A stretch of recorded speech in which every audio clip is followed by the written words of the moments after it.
Hey guys, welcome back to the channel. Glad to have you here like always. In today's video, we're going to be talking about strawberry finches, also known as red munias or red avidats. Now, the strawberry finch is a beautiful species of finch that is native to the tropical grasslands and open fields of Asia, specifically in India, Bangladesh, Nepal, Pakistan, and Southeast Asia. This is a species of finch that is seasonally dimorphic. Now, birds that are dimorphic are very easy to tell the difference between the sexes of males and females. Why? Because the males are a specific color, usually very bright in color, and the females are a little bit duller in color, and you can tell the difference by these characteristics. But the strawberry finches are seasonally dimorphic. And what does this mean? Well, this means that they only come into their breeding plumage during the breeding season. In the off season, the males will look identical to the females. And this is a very specific characteristics that some species of finches have. The strawberry finches are one of them. Then we have other species like the bishops, the weavers, the whitas. These are all birds that are seasonally dimorphic. They only come into breeding plumage during the breeding season. Now, there's various speculations as to why this happens, and one of the most common speculations is for survival. They want to be able to camouflage and blend in with the other birds in the off season, because these are birds that are usually known to be in very large flocks or communities during the off season. So what they want is the males, if they were brightly colored in the off season, they could become easy prey to predators like hawks and other species that are targeting them, and they would become a very easy target. So they come out of breeding plumage, they look like the rest of the flock, and then this helps them with their survival. Now that we know this, how can we tell the difference between the males and the females? Well, if you're in the breeding season, it's very obvious. The males are going to be bright red. They have these beautiful white dots along the flanks and in the rear, while the females are more of a light brown grayish color. They don't have any color to them. They are very dull, and it's very simple to tell the difference between males and females during this time of the year. Now, in the off season, one of the best ways at telling the difference is based on the dots. I've always noticed that even in the off season, the males tend to be lighter in color than the females. The females will always have more of a darkish tone to their body, while the males will have more of a lightish, grayish tone to their body. In the males, you're also going to notice a couple of different things. You're going to notice that their dots are a little bit more prominent. So even though they're in the off season, you may notice that they have dots along the flanks. They may have some white dots in their vents in the back of the tail. You're also going to notice that in the back of their tail, the males will have more red than the females. Even in the off season, they'll still keep some of that red along the back end of their tail. Another thing that you may notice is that males in the off season may have bits of splashes of red on their body. And these are all great ways of telling the difference between males and females in the off season.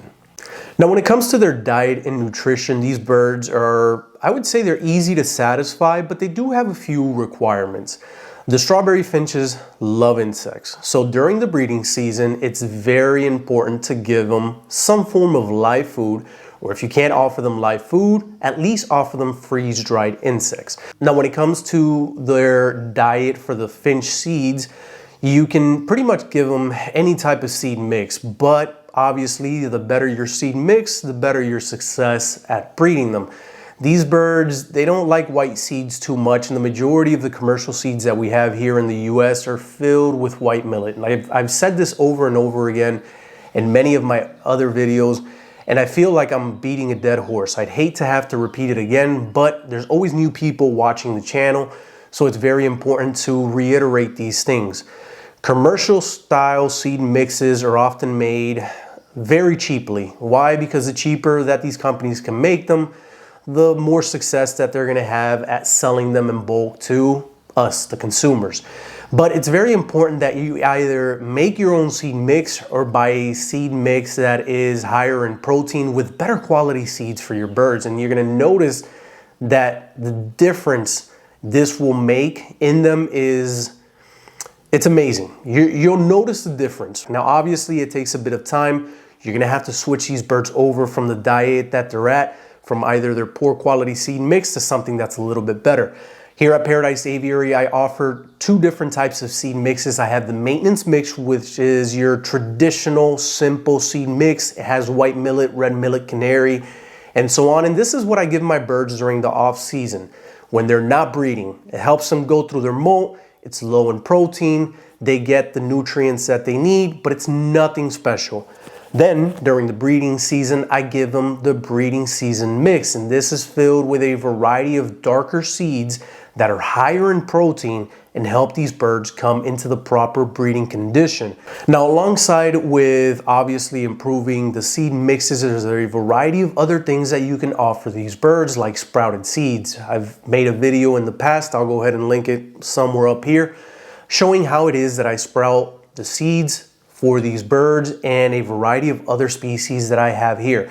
I love giving sprouted seeds to my birds, especially during the breeding season, because it is the easiest way of bringing your birds into breeding condition. Sprouted seeds are very special. I don't know what else to say. I'm lost for words. But sprouted seeds are very special. When you sprout these seeds, during the beginning stages of the sprout, when they first start to break through the seeds, that's when you offer it to your birds. Why? Because that is when the seeds are at their highest nutritional value. The seeds has converted all of the protein that it has in it into breaking through and growing. And you want to give it during that time, because if you let the sprout get too big, it's using all of its protein to grow. And once the sprout gets too large, you lose the protein levels inside of the seed.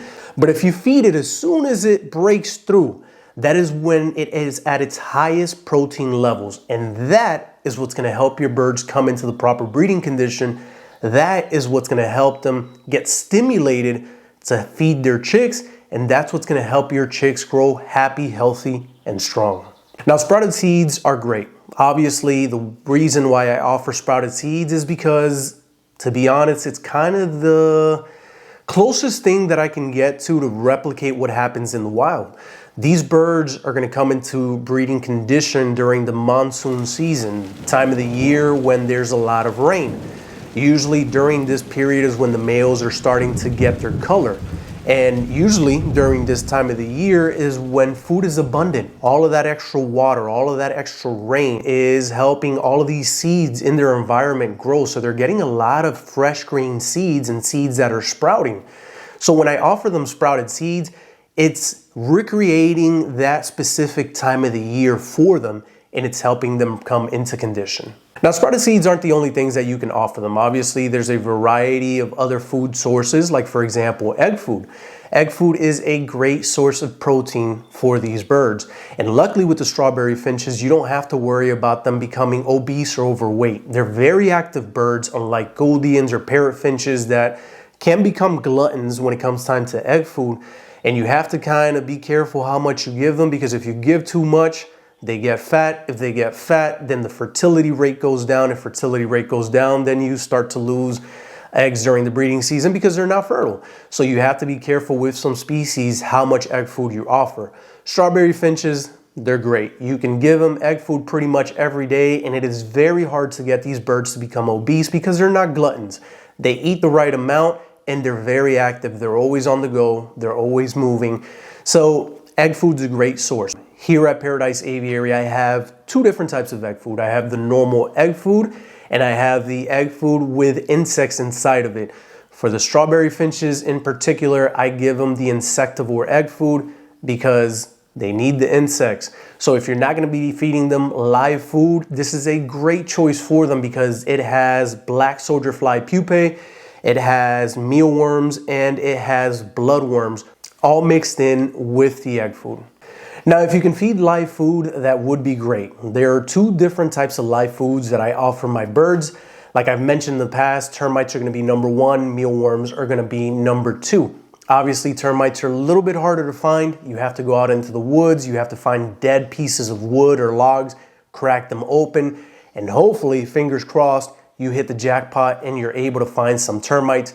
You bring them back home, you feed them to your birds, and so on. But it's very unstable. It's not something that is sustainable, especially now during the colder times of the year, because the termites go subterranean. They usually like to go underground, so they're a little bit harder to find.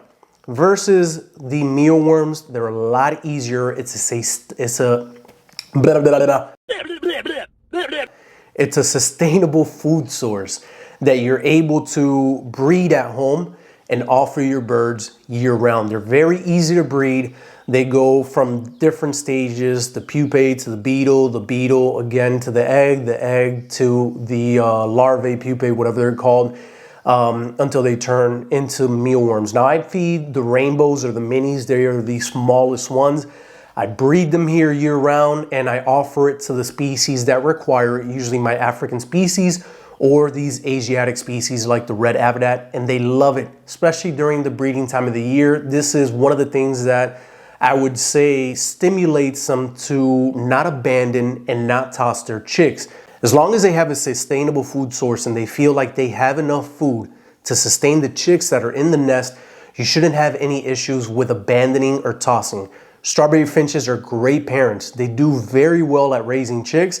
And for me here, it's not uncommon to have a nest with 4 or 5 chicks inside of them and all of them making it through all the way to adulthood. Now, how should you house these birds? Should you keep them in cages or should you keep them in outdoor aviaries, flights, etc.? I like to do a variety of all these things. I have bred them in cages and I have bred them in the outdoor aviary.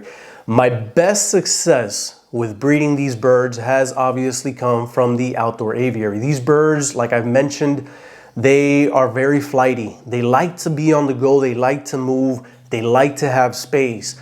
So being in the outdoor aviary, they get that and they love it. That's where I've been able to breed the most amount of strawberries because they love the space, you know. So it's a great way to breed them if possible. Now, if you don't have an outdoor aviary or you don't have these large flights, it doesn't matter. You're able to do it in cages.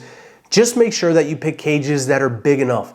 For the strawberry finch, can they breed in smaller cages like the 24 by 16 by 16? Yes, you can get them to breed there, but you may have a bit of a hard time.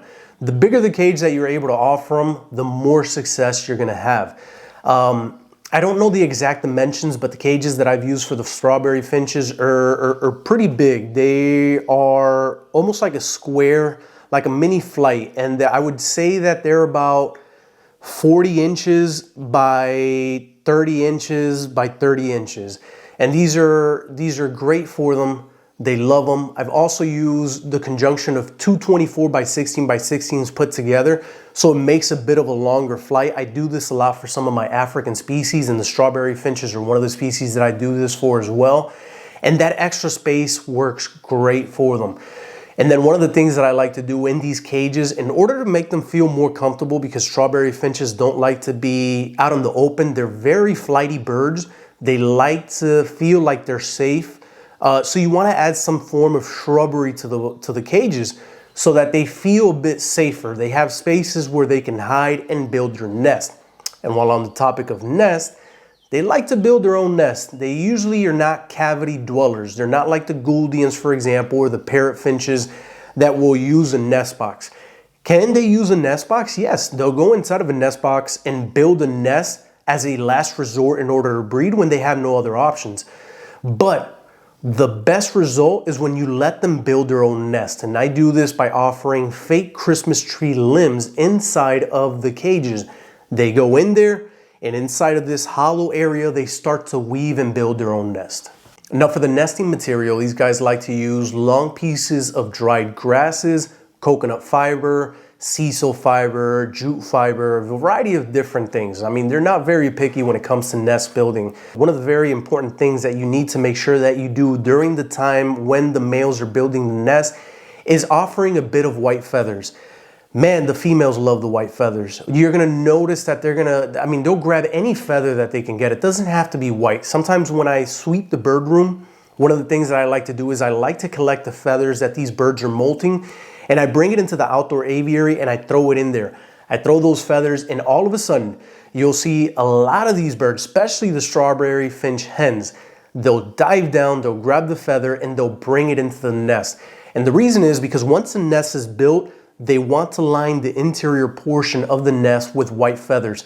Obviously, this is going to help with insulation. It's going to help the chicks stay warmer while the parents go out to find food, especially during this time of the year when we have temperatures that could fall down into the 30s and 40s.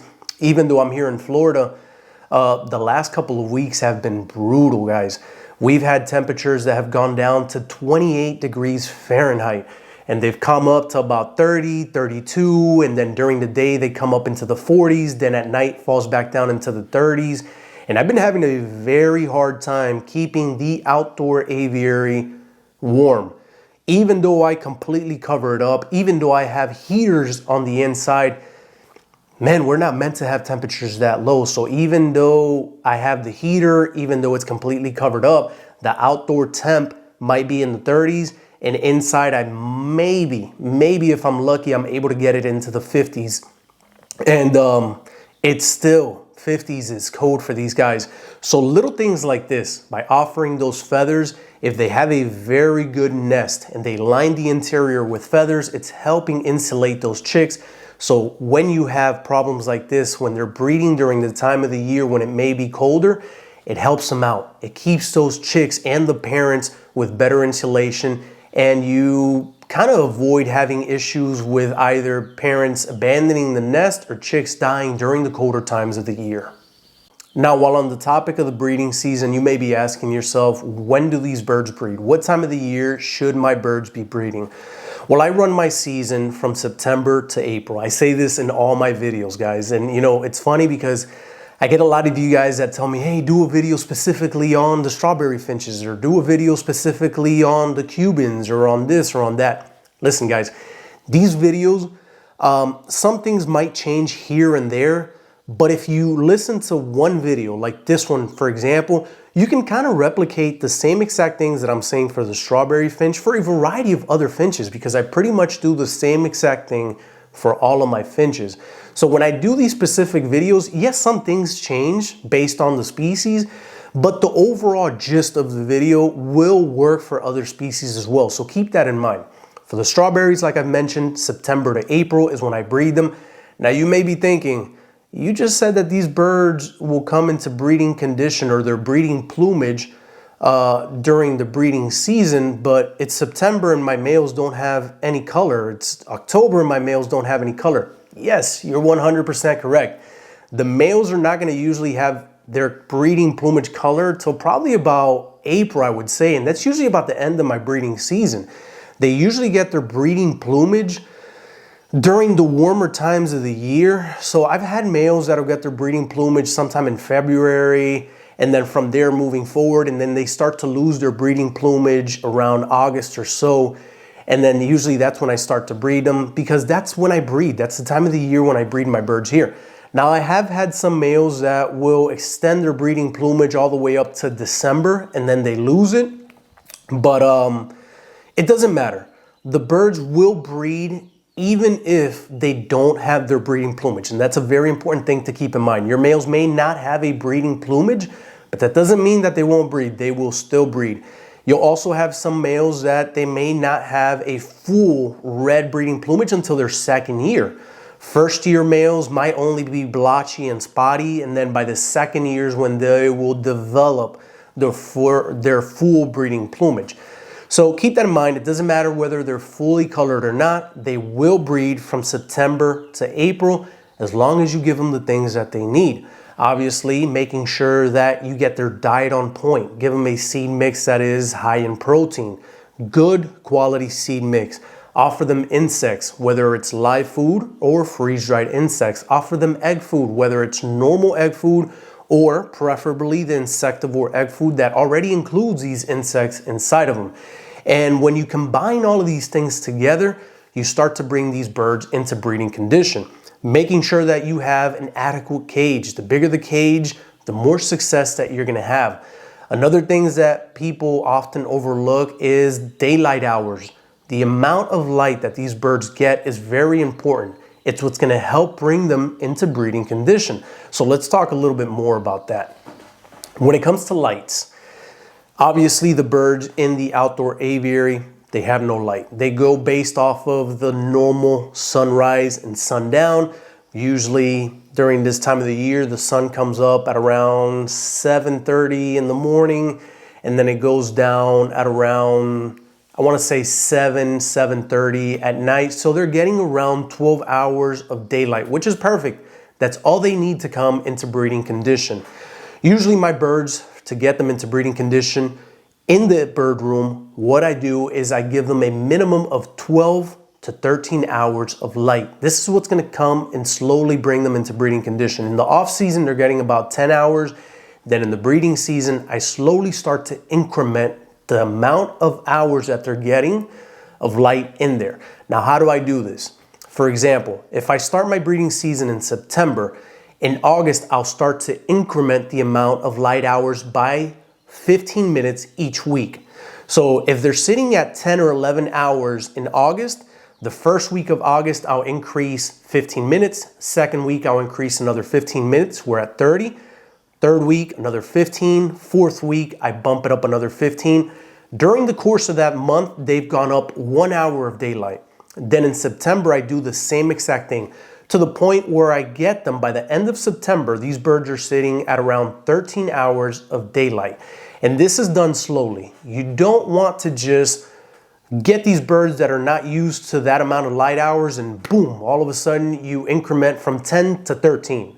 It could get your birds to go into a molt because of the sudden switch in light hours. And if your birds start to molt during the breeding season, you've potentially lost 1 or 2 months where the males are infertile, and you're getting hens that are laying eggs that are not fertilized because these birds are going through a stressful time, which is the molt.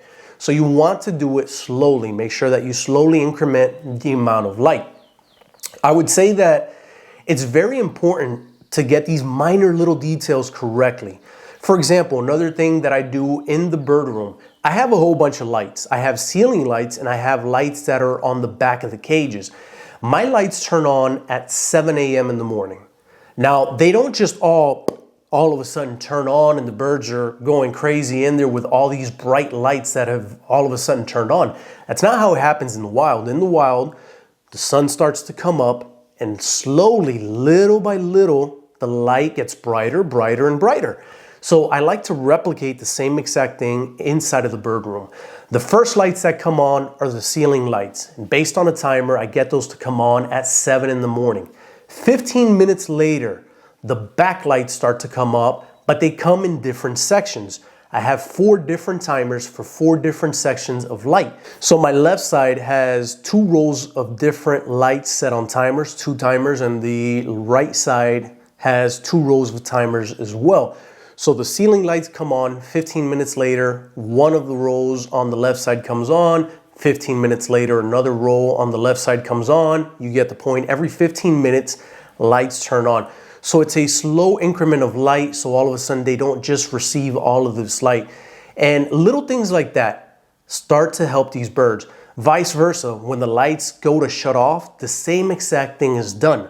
The rows on the left start to shut off first by section every 15 minutes. Then the rows on the right by section every 15 minutes until the top lights are shut off completely at the end. And this is something that is small but very important, specifically at the end of the day. In the wild, they would obviously start to see the sun coming down. They know how much time they have left. Light hours are slowly starting to dim and dim and dim and dim. So they're able to find the necessary foods that they need to feed the chicks before the lights completely turn off, and then they make it to their nest before it's completely dark. Versus in your bird room, if you don't replicate this and all of a sudden at 8 o'clock at night, the birds are eating and boom, your lights turn off, how are they gonna make it back to their nest if the parents are eating, trying to get some food to feed the chicks before the lights turn off? So you have to think about these tiny little details, and it's these tiny little details that people miss. And that's why they wake up the next day and they go, man, these birds, they abandoned the chicks. I lost the chicks. I don't know what happened. Well, these tiny little things is what will help you have that success in the long run. When the birds see that the first lights are shutting off, they already know we need to start hurrying up, eat the last bit of food, drink the last bit of water, and get to the nest. By the time that all the sidewalls are completely off and they have only the top row of lights, all of my birds are already inside of the nest. They already know, they're already perched in their favorite perch, they've already eaten, they've already drank water, they've already gone to the nest. And you slowly start to train your birds this way, and it avoids so many problems in the future when they have chicks because they've become accustomed to this routine and they know what to do. Now, if you get all of these things correct and you put them all together, correct housing, light hours, nutrition, etc. You have a male and a female, whether it's in an outdoor aviary or whether it's in cages. You offer them the right nesting materials. You let them build their nest if they're inside of a cage. If they're in an aviary, don't worry about it. They will find a shrub to build their own nest. They're very good nest builders. Inside of a cage, use the tip that I've given you about the fake Christmas tree. They love it. They'll build their nest within that. But let's say you've given them everything. Well, the female will eventually go inside of that nest. Once it's completely built, she'll lay anywhere between 4 to 6 eggs. About 12 days later, the chicks are going to hatch. These chicks are going to be a bit fuzzy. If you've given them feathers, it's going to be kind of hard to see the chicks inside of the nest because you're going to notice at the bottom of the nest is filled with these white feathers. And then the chicks, they're very pale white. Their skin is very pale, and then at the top they have these fluffy feathers too, so it's harder to distinguish between the feathers that are in the nest and the chicks that are in there. But once you see them, man, you're gonna love them. These chicks are so fuzzy, they're so cute, they're an amazing species to breed. These chicks will stay in the nest with the parents. Both of them will feed them. Strawberries are very clean birds, so you're gonna often notice, you may see the female or the male collecting the poop from these chicks, grabbing them, and bringing them out of the nest to toss them away. A lot of species of birds do this. Some do, some don't. One of the reasons why it is thought that they do this is to avoid predators from finding the nest. If there's poop inside, the predators might be able to smell the poop, and if they can smell the poop, they'll be able to get to the chicks. So they're very clean birds. The males and the females will grab that poop, go out the nest, and toss it out, which is good too, because you're going to notice that these strawberries, they will reuse that nest for the second clutch, and they will reuse that nest for the third clutch again. So the cleaner they keep it, the better chances they're going to have at being able to reuse those nests.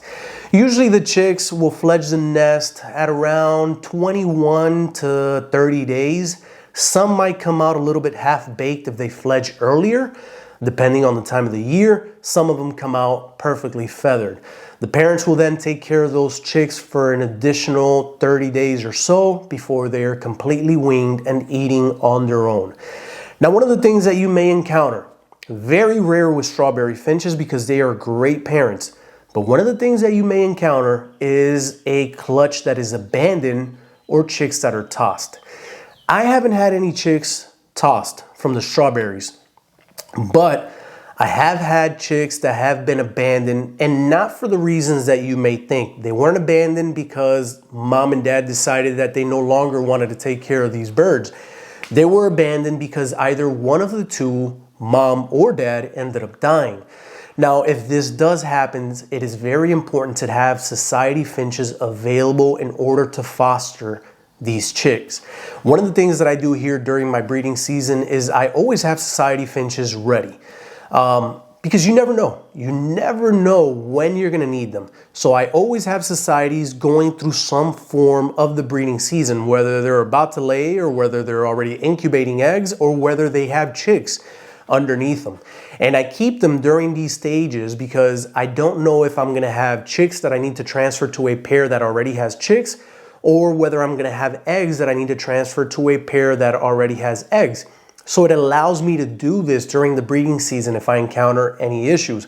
And society finches, they do great with the strawberry finches. They foster them perfectly. Now, I say perfectly, but I say that loosely. Why? Because you're always going to encounter some form of problems with society finches. Two of the biggest problems that you're going to encounter with society finches are nutritional deficiencies, which is not really that big of a deal. And with nutritional deficiencies, what happens is obviously strawberry finches need higher protein levels for the chicks to develop correctly. The parents are eating freeze-dried insects or live food. They're consuming a lot of egg food and so on. They're feeding this to the chicks. The chicks get all the nutrition that they get. They grow better. They grow healthier. With the society finches, they're a little bit pickier when it comes to food. Society finches love to eat white millet. That's their #1 food source. I don't know why. Sometimes they don't like to touch a lot of the other darker millets, which are higher in protein. So they feed these strawberry finches a lower protein diet, which in return causes these birds to fledge and have white streaks on their feathers. Those white streaks are from nutritional deficiencies. It's not a big deal. Eventually, as the chicks mature and get older, they start to eat the proper foods that they need. And eventually during their first molt, they lose those feathers and they go back to their normal plumage. The bigger issue that you may have with fostering and society finches is diseases. Society finches are known to be carriers to certain diseases that do not necessarily affect them, but do affect exotic species of finches, like for example, the strawberry finches and many other exotic species. So one of the things that I do here, while the society finches have some form of exotics that they are fostering, is I give them Ronix. And Ronix is something that treats trichomoniasis. I might be saying that completely wrong, but this is a problem that causes the exotics to have issues in their throat when it comes to swallowing. And you may notice that chicks are either open mouth breathing or chicks are having a hard time swallowing because it creates something. I'm going to butcher this. I haven't researched it in a while, so please forgive me if I mess this up completely, but it causes something in their throat to completely close up to where the chicks are not able to eat properly. They're not able to digest the food that's in the crop, and eventually they end up dying. So I like to treat my societies with Ronix 10% or 12%, ideally prior to the beginning of the breeding season, to kind of put that disease into submission. Kind of gets rid of it. And then what I do is once they have chicks, I may give them another treatment. Once the chicks are completely weaned, I will treat those chicks as well. And it kind of avoids that issue, but you could have these problems kind of pop up occasionally here and there while you foster. It's a small price to pay in order to successfully get more chicks during your breeding season, or potentially save chicks that would otherwise have died because you either lost the parents or they tossed them. So if you are going to foster, keep that in mind.